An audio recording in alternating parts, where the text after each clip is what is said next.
महाभारत में राजा द्रुपद ने अपनी पुत्री द्रौपदी के लिए स्वयंवर का आयोजन किया। इस स्वयंवर में कई राजाओं ने भाग लिया था। स्वयंवर की शर्त यह थी कि वहां रखे धनुष को उठाकर उस पर प्रत्यंचा चढ़ानी थी और नीचे पानी में देखकर ऊपर घूम रही मछली की आंख का निशाना लगाना था। सभी चाहते थे कि वे द्रौपदी से विवाह करें, क्योंकि राजकुमारी बहुत ही सुंदर थी और उसके पिता यानी राजा द्रुपद शक्तिशाली राजा थे। स्वयंवर में श्री कृष्ण भी उपस्थित थे और वेश बदलकर सभी पांडव भी वहां पहुंचे थे। धृतराष्ट्र का पुत्र दुर्योधन भी इस स्वयंवर में गया था, लेकिन उसके मन में शंका थी कि वह स्वयंवर की शर्त पूरी नहीं कर सका तो सभी राजाओं के सामने उसे अपमानित होना पड़ेगा। इस डर से उसने प्रतियोगिता में भाग नहीं लिया। उसने लक्ष्य भेदने की कोशिश ही नहीं की। वहां कर्ण भी उपस्थित था।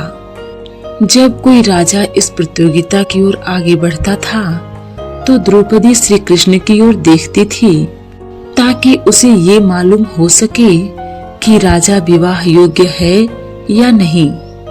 स्वयंवर में कर्ण आगे बढ़ा और उसने धनुष उठाकर उस पर प्रत्यंचा चढ़ा दी। श्री कृष्ण जानते थे कि कर्ण स्वयंवर की शर्त पूरी कर सकता है।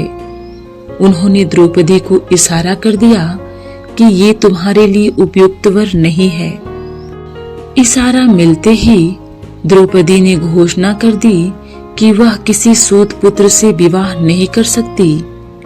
ये सुनते ही द्रौपदी के भाई धृष्टद्युम्न ने कर्ण से कह दिया कि मेरी बहन आपसे विवाह नहीं करना चाहती, आप प्रतियोगिता में हिस्सा न लें। यह सुनकर कर्ण ने खुद को अपमानित महसूस किया और क्रोधित होकर वहां से चला गया। इसके बाद ब्राह्मण के रूप में उपस्थित अर्जुन ने प्रतियोगिता की शर्त पूरी की और द्रौपदी से विवाह किया। एक बार की बात है कि श्री कृष्ण और अर्जुन कहीं जा रहे थे। रास्ते में अर्जुन ने श्री कृष्ण से कहा, प्रभु एक जिज्ञासा है मेरे मन में, अगर आज्ञा हो तो पूछूं। तब भगवान श्री कृष्ण ने कहा, अर्जुन तुम मुझसे बिना किसी हिचक कुछ भी पूछ सकते हो। तब अर्जुन ने कहा कि मुझे आज तक एक बात समझ में नहीं आई कि दान तो मैं भी करता हूँ, परंतु सभी लोग कर्ण को ही सबसे बड़ा दानी क्यों कहते हैं। यह प्रश्न सुनकर श्री कृष्ण मुस्कुराए और बोले कि आज मैं तुम्हारी यह जिज्ञासा अवश्य शांत करूंगा। तब भगवान श्री कृष्ण ने पास में ही स्थित 2 पहाड़ियों को सोने का बना दिया। इसके बाद वह अर्जुन से बोले कि हे अर्जुन, इन दोनों सोने की पहाड़ियों को तुम आसपास के गांवों में बांट दो। अर्जुन प्रभु से आज्ञा लेकर तुरंत ही यह काम करने के लिए चल पड़ा। उसने सभी गांव वालों को बुलाया, उनसे कहा कि वह लोग पंक्ति बना ले, अब मैं आपको सोना बांटूंगा। और सोना बांटना शुरू कर दिया। गांव वालों ने अर्जुन की खूब जय जयकार करनी शुरू कर दी। अर्जुन सोने की पहाड़ी से सोना तोड़ते गए और गांव वालों को देते गए। लगातार 2 दिन और 2 रातों तक अर्जुन सोना बांटते रहे। अर्जुन में अब तक अहंकार आ चुका था। गांव के लोग वापस आकर दोबारा से लाइन में लगने लगे थे। इतने समय पश्चात अर्जुन काफी थक चुके थे। जिन सोने की पहाड़ियों से अर्जुन सोना तोड़ रहे थे, उन दोनों पहाड़ियों के आकार में जरा सी भी कमी नहीं आई थी। अर्जुन ने श्री कृष्ण से कहा कि अब मुझसे यह काम और नहीं हो सकेगा, मुझे थोड़ा विश्राम चाहिए। प्रभु ने कहा कि ठीक है, तुम अब विश्राम करो। और उन्होंने कर्ण को बुला लिया।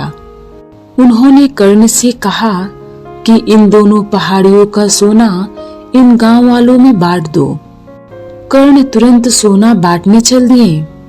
उन्होंने गांव वालों को बुलाया और उनसे कहा, यह सोना आप लोगों का है, जिसको जितना सोना चाहिए वह यहाँ से ले जाए। ऐसा कहकर कर्ण वहां से चले गए।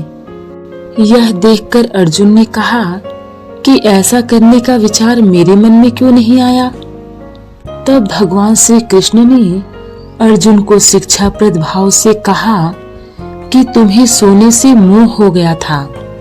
तुम खुद यह निर्णय कर रहे थे कि किस गांव वाले की कितनी जरूरत है, उतना ही सोना तुम पहाड़ी में से खोदकर उन्हें दे रहे थे। तुम में दाता होने का भाव आ गया था। दूसरी तरफ कर्ण ने ऐसा नहीं किया। वह सारा सोना गांव वालों को देकर वहां से चला गया। वह नहीं चाहता कि उसके सामने कोई उसकी जय जयकार करे या प्रशंसा करे।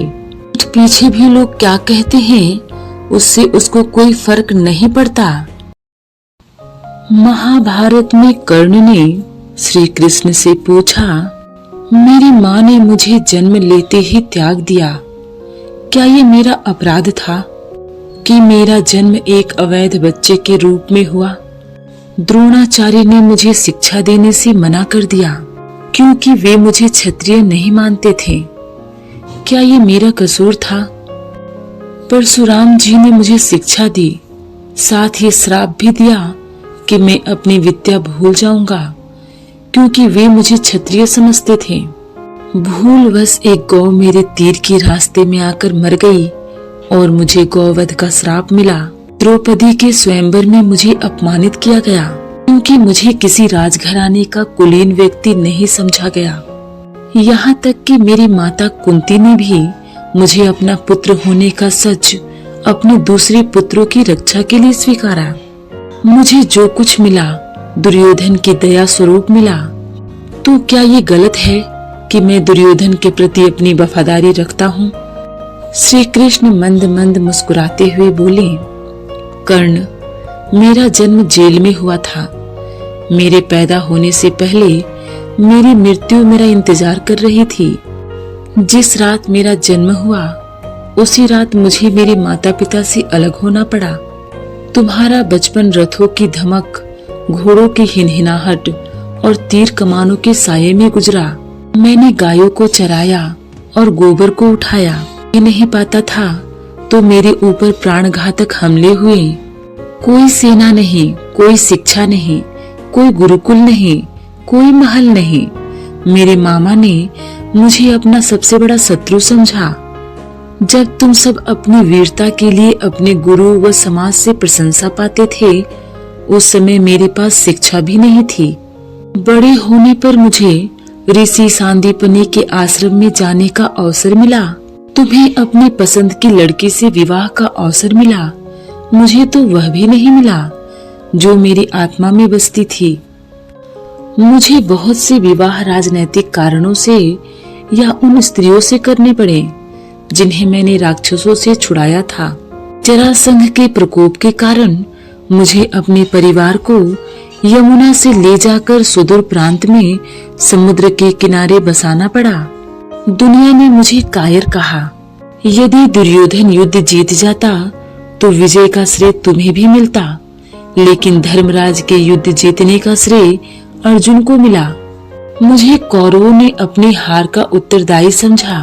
हे कर्ण, किसी का भी जीवन चुनौतियों से रहित नहीं है। जीवन में सब कुछ ठीक नहीं होता। कुछ कमियां अगर दुर्योधन में थी तो कुछ युधिष्ठिर में भी थी। सत्य क्या है और उचित क्या है, ये हम अपनी आत्मा की आवाज से स्वयं निर्धारित करते हैं। इस बात से कोई फर्क नहीं पड़ता कितनी बार हमारे साथ अन्याय होता है। इस बात से कोई फर्क नहीं पड़ता कि कितनी बार हमारा अपमान होता है। इस बात से भी कोई फर्क नहीं पड़ता कि कितनी बार हमारे अधिकारों का हनन होता है। फर्क सिर्फ इस बात से पड़ता है कि हम उन सब का सामना किस प्रकार करते हैं।